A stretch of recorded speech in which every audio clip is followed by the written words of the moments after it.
سلام دوستان،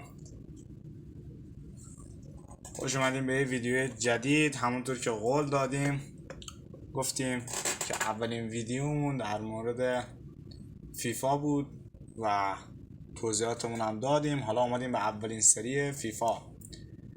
خب دوستان ها کنین، من هرچی گشتم این بازی برای کامپیوتر پیدا نکردم. من رو پیسی گیمامو انجام میدم و کنسولم نداریم، PS5 و PS4 و با کامپیوتر بازی.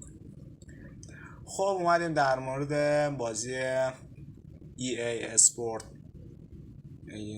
که ساخته بازی فیفا اینترنشنال ساکر سال 1993 این بازی رو ساخته، یعنی چیزی حدود 25 سال از این سال بره، 7 سال از اون سال، 32 سال پیش این بازی رو ساخته شرکت EA اسپورت.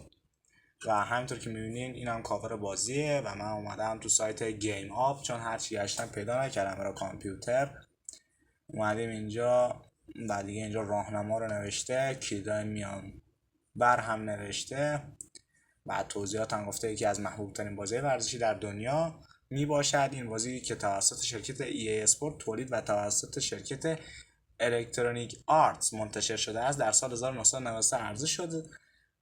هدف این بازی ایجاد یک تجربه واقعی از فوتبال بوده و شامل بازی دو حرفه‌ای و مسابقات ملی است. بازیکنان می توانند در تیم مورد علاقه خود را از بین تیم‌های ملی انتخاب کرده و در مسابقات به رقابت بپردازند. گرافیک مناسب و کنترل آسان این بازی باعث شده تا توانایی جذاب کردن بازیکنان و تماشاگران آن را داشته باشند. فیفا اینترنشنال ساکر با استقبال بسیاری از علاقه‌مندان به فوتبال مواجه شد و نشان داد که محبوبیتش به عنوان یکی از بهترین بازی‌های فوتبالی در بازار رایانه و مجازی بسیار بالا است. خب اومدیم تو سایت گیم آپ، بیاین اینجا خودش بدون که بازی رو نصب کنیم براتون میاره. شروع بازی رو بزنید، در حال بارگذاری دسته هم داشته باشین میاره. من 2 تا دسته دارم، یه دسته پی اس یه دسته ایکس باکس. با دسته ایکس باکس هم کار نکرد، صداش از اینجا زیاد میکنیم، فول اسکرین رو میزنیم و حالا ببینیم این جریانی که فیفا اینترنشنال ساکر این از ورود بازی کیفیت رو مشاهده میکنیم که واقعا کیفیت بسیار بالایی داره.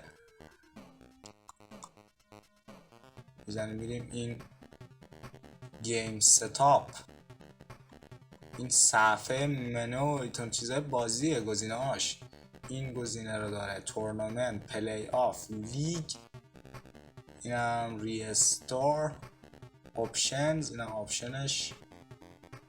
هر بازی 4 دقیقه، خطا روشن باشه. خب اینا هم که ما دیگه دست نمیزنیم نمیدونیم.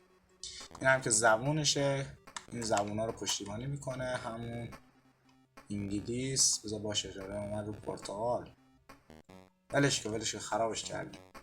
خب میایم تو همین پلی آف، اول امتحان میکنه. تیم ملی برزیل رو داره، بلغارستان اگه اشتباه نکنم، کامرون رو داره، کانادا رو داره، شیلی رو داره، چین رو داره. اون زیرم خطا رو کشیدن مثلا قدرت تیمو. کلمبیا رو داره، لهستان یا اون پولند رو داره، دانمارک رو داره، انگلیس رو داره، فرانسه رو داره، آلمان رو داره، یونان رو داره. این که هنگ کنگ چی نوشته اینو داره بالاخره. مجارستان رو داره، عراق رو داره، اسرائیل رو داره، ایتالیا رو داره، ایرلنده، اینا ایرلند فکر کنم، همین دراگ با توش بوده. ژاپن رو داره، هلند رو داره، مکزیک رو داره. چرا مکزیک رو داره، مراکش رو داره. این هلند نبود. حالا بالاخره استرالیا، نه این زلندیا همون، حالا استرالیا اون طرف هست. نیجریه، ایرلند داره، نروژ و پرتغال، قطر، رومانی، روسیه، عربستان، اسکاتلند، کره جنوبی، اسپانیا، سوئد، سوئیس، ترکیه، آمریکا، اوکراین، اوروگوئه، ولز، اینم ای آل ستارز، الجزایر، آرژانتین، استرالیا، اتریش، بلژیک، بولوی و رسیدیم به برزیل. خب دیدیم همونطور که دیدیم خیلی تیم ملی های زیادی داشت واقعا. حدود 32 سال پیش خیلیه این عظمت این همه تیم ملی. حالا اینم میبینین که زیرش مثلا پاس و دفنیز و قدرت تیم رو به صورت خطی کشیده. حالا ضربه رو میزنیم میریم تو بازی. اصلا خیلی گیم مسخره ای الان، یعنی با وجودی که من اصلا دیدن این رو با چی نمیاره. رفت گذار خوردیم به آمریکا. دیدن این بازی رو مثلا با نگاه کنین خدا وکیلی با FC 25 مقایسه میکنم، اصلا پشمام میریزه. کارت زرد رو نگاه کنین داور چه شکلیه. بازی کلا حالت دو بعدی داره. وای دهن سرویس، اصلا چه شکلیه این بازی خدای من. چرا اینطوریه؟ واسش کدونه معلوم. تک میزنن تو میگیرن. خیلی مسخره است. شاید هم طرفدارای زیادی داشته باشه، ولی خب به دل نگیرین. واقعا بازی کیفیت پایینی. اصلا چهره شطرنجی، اصلا کیان الان؟ مثلا پله کجاست؟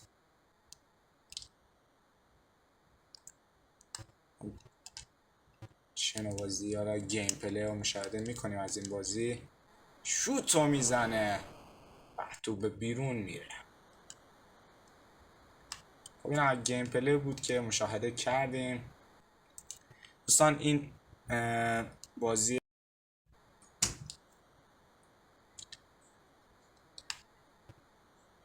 گیم پلی رو تا اینجا دیدیم. من میگم دیگه ادامه ندیم قشنگتره، چون اصلا من نمیفهمم این چه بازی خدا وکیلی. اصلا با تمام وجودم از فیفا زده شدم. اما خب اینم در نظر بگیریم که این بازی 32 سال پیش ساخته شده و دیگه چی بگم خدا وکیلی. خودتون مشاهده میکنید کیفیت، گرافیک، سطح بازی به چه شکله. خیلی احمقانه است که من دارم این بازی رو انجام میدم. حالا یه فرصت شطرنجی نمیتونه. خب گیم پلی رو دیدیم دوستان. این بازی خیلی چیز خاصی نداره. کلا حجم بازی فکر نکنم به 1 مگابایت هم برسه با این امکانات. خب تا ویدیو بعد و گیم پلی بعدی و به قول یارو گفتنی بازی بعدی، بدرود.